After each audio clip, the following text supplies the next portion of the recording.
The news day continues here on One News Now Business. I'm Diego Castro. Here are the biggest stories on the economic and corporate fronts. Manufacturing activity in the Philippines expanded at its slowest pace in 7 months in March.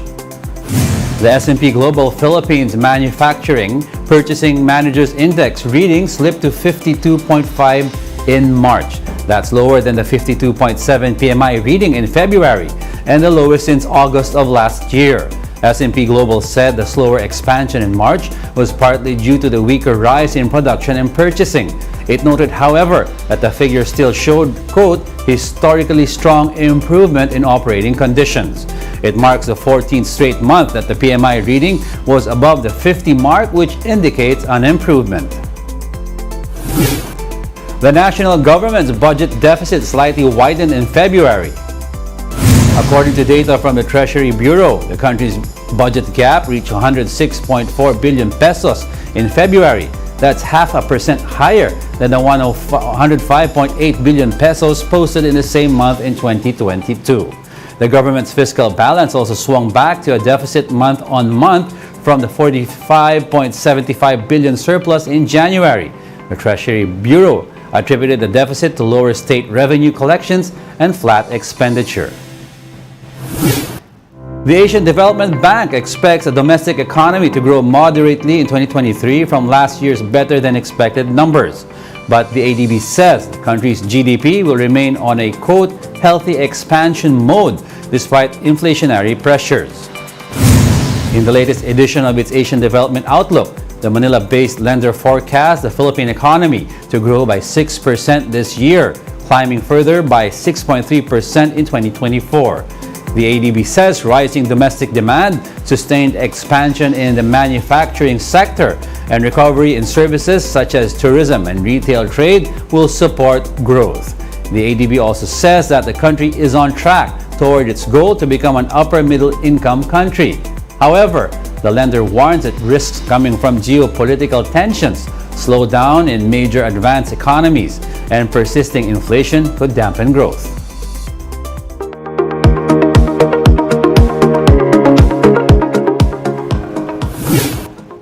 What happened to the cash at Silicon Valley? Paul Davis of Bloomberg Opinion says details about SVB's meltdown are surprisingly reassuring. Silicon Valley Bank got bailed out after losing loads of money on supposedly safe bonds. So is that bad? And how did it happen? So when it comes to bank failures, the first thing to notice is that most depositors get rescued. And the second thing to notice is that Silicon Valley Bank was pretty big. So this chart shows you something important about what's been going on in the whole banking system. All banks now have way more cash than they used to on their balance sheets. Part of that is due to rule changes in response to the 2008 crisis, and the rest of it is because of all of the money that was pumped in by governments to help us cope with the COVID pandemic. So you can also see the effects of this in banks' loan-to-deposit ratios, which show how many loans they have per dollar of deposits on their balance sheets. And with bigger banks in particular, you can see the effect of regulations that force them to have more liquidity, more cash on their balance sheets. Where did all the money go? Well, most banks, they make a load of loans and then they have some choices to make about income today or more flexibility. And by flexibility, I mean how easy it is to repay depositors or reinvest your money. You can see here that Silvergate Bank and Silicon Valley Bank did something quite different to most others. The least flexible thing of all that you can do with your spare money is put it into bonds that you're going to hold to maturity. Look at Silicon Valley Bank here. It really stands out. It's miles away from its peers. And in the end, that was its biggest problem.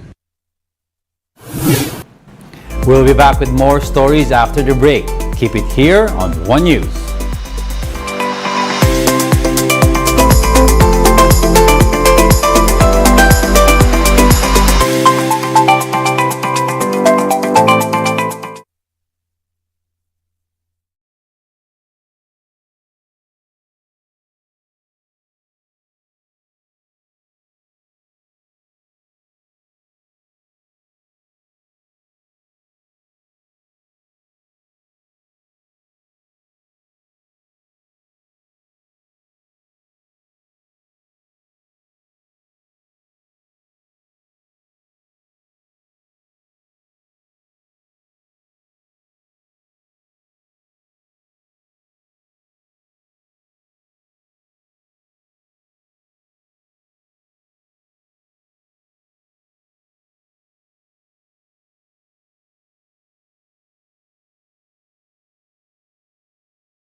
You're still watching One News Now. I'm Jago Castro. After 4 years of hiatus, the Great British Festival finally returned last week. And we have on the show Chris Nelson, Executive Director of the British Chamber of Commerce Philippines, to talk about what went down at the two-day event. Thank you for joining us this morning, Chris, and of course, congratulations on your event. Thank you very much, Diego, and good morning to you and all your viewers. Yes, Chris, of course, we'd like to find out, after 4 years, what were the highlights of the Great British Festival that was held last March 25 to 26? Well, it was. Thanks very much for highlighting it. We're back after 4 years. The response was very strong.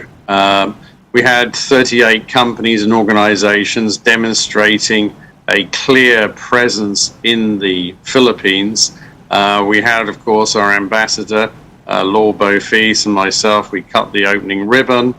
We had extensive performances, which, of course, highlighted the schooling here, the British School of Manila. We had performances highlighting, obviously, British music and culture. And overall, I think people saw, the close association between the two countries, also the growing trade and investment between the Philippines and the UK. And I think it sets a good basis for hopefully continuing this going forward. Yes, Chris, of course, we'd like to know how many people attended the event this year. Okay, so based on the initial indications from Fort Bonifacio Development Corporation, which is the one that we liaise with and did all the work, and we'd like to give them a big thanks, there was over 50,000 people in the 2 days. Of course, you're also going to get other people who are visiting BGC. Any time of weekend, they estimate there's over 200,000. So there could actually have been more than that, but we're estimating at least 50,000. Oh, that's a good number, Chris, and it looks like it was successful. And of course, what the people would like to know is when will be the next Great British Festival? Are there plans for this already? Well, we're already starting thinking about it. Obviously, this, I must say, was the initiative to do it on behalf of the British Embassy, and I'd like to thank the Deputy Ambassador, Alistair White. We've already had some initial discussions. We're looking currently provisionally at a date in February next year. We'll probably try and move it maybe a month earlier. Obviously try to time it so the weather's a little cooler, because obviously we know we're in the summer now.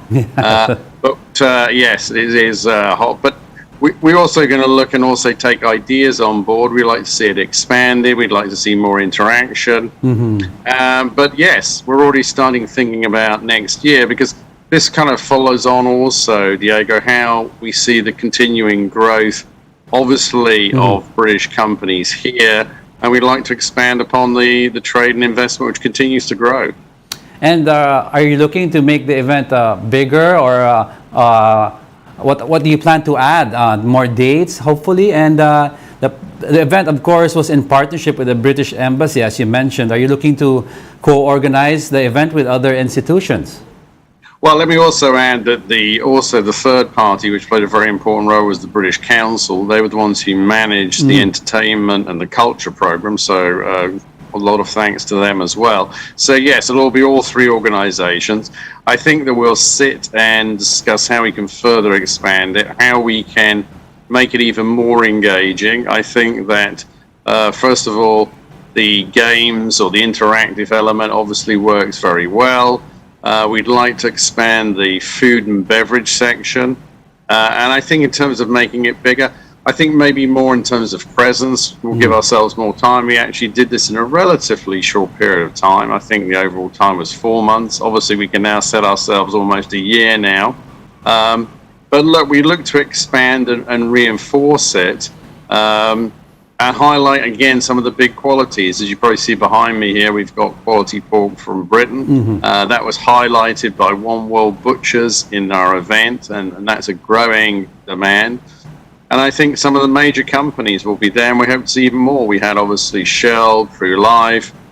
We had some of our newer members, CyberQ. Obviously, cybersecurity is a key factor. So we'd look to expand upon that presence, make it even more engaging, and also see how we can get actually more retail outlets and areas around us involved. We'll be definitely looking forward to the next event, Chris. But if you don't mind, let's move on to another topic. The British Chamber of Commerce will, I understand, hold a forum next week called Breaking Economic Barriers, Making the Philippines an Investment Destination. What should we expect from this event? Is, in your opinion, the Philippines a good investment destination for British companies? Well, I think it's a growing a level of interest in the Philippines. As I said, we've been highlighting to companies and fellow chambers back in the UK. I'd just like to highlight that obviously during the previous administration of President Duterte, they passed 3 key economic bills further liberalising the economy. That momentum has been maintained by President Marcos, and we welcome that.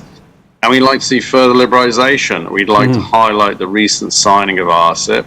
We'd like to also note that they're looking at obviously the economic clauses within the Constitution.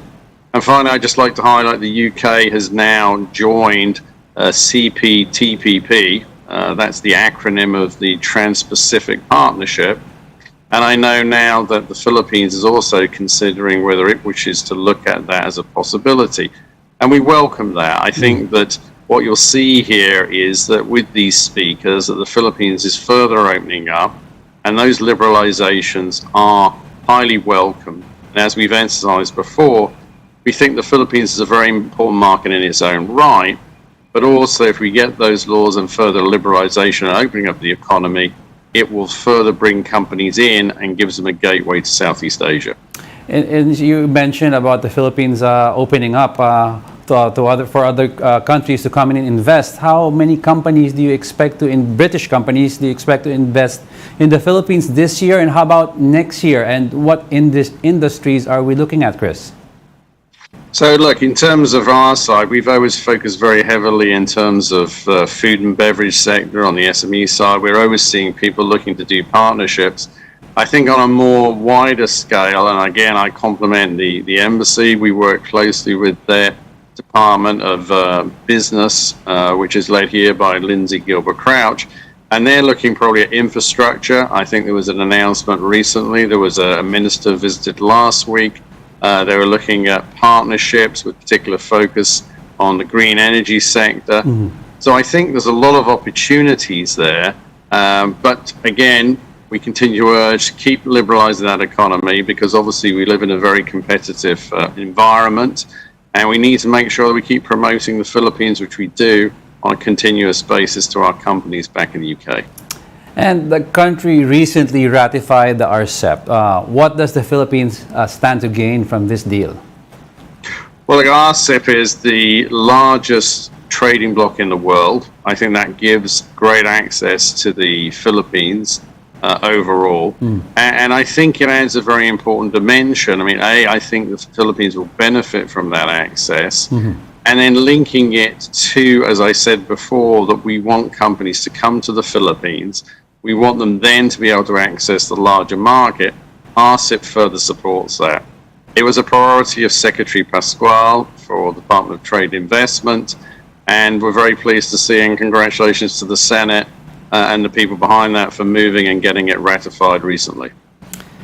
Thank you very much for joining us this morning, Chris Nelson, Executive Director over at the British Chamber of Commerce of the Philippines. Thank you, Chris. Thank you too. Our pleasure.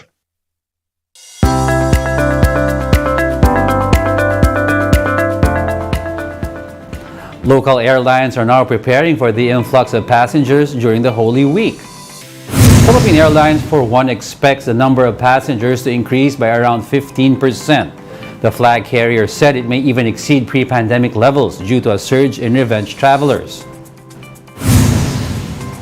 Even before the Holy Week, full manning na po tayo, Aljo. We have 40 counters in the north wing of T2 and 40 counters in the south wing of T2. So full manning na po tayo. And that is the same situation sa Terminal 1.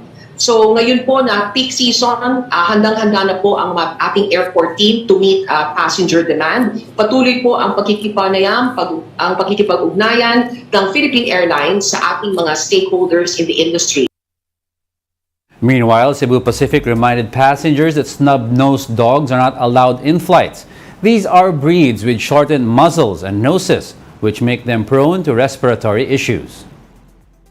sikat ang dog breed na Shih Tzu, 'di ba? But we don't encourage or hindi namin tinatanggap yung mga snub-nosed animals sa cargo kasi nahihirapan silang huminga. Ngayon, kung therapy dog naman po yung isasama nyo sa biyahe, meron po tayong mga requirements dyan. And you have to do these bookings really ahead para po maging maayos yung proseso. The National Water Resources Board says it is still reviewing the request to increase water allocation from the Angat Dam. The board says it is open to the request of the Metropolitan Waterworks and Sewerage System to increase water allocation to 52 cubic meters per second. This, the MWSS says, water concessionaires, Maynilad and Manila Water, sought its help for a higher allocation to reduce service interruptions during the dry season. The board approved to increase the allocation to 50 CMS from April 1 to 15 after earlier reducing it to 48 CMS.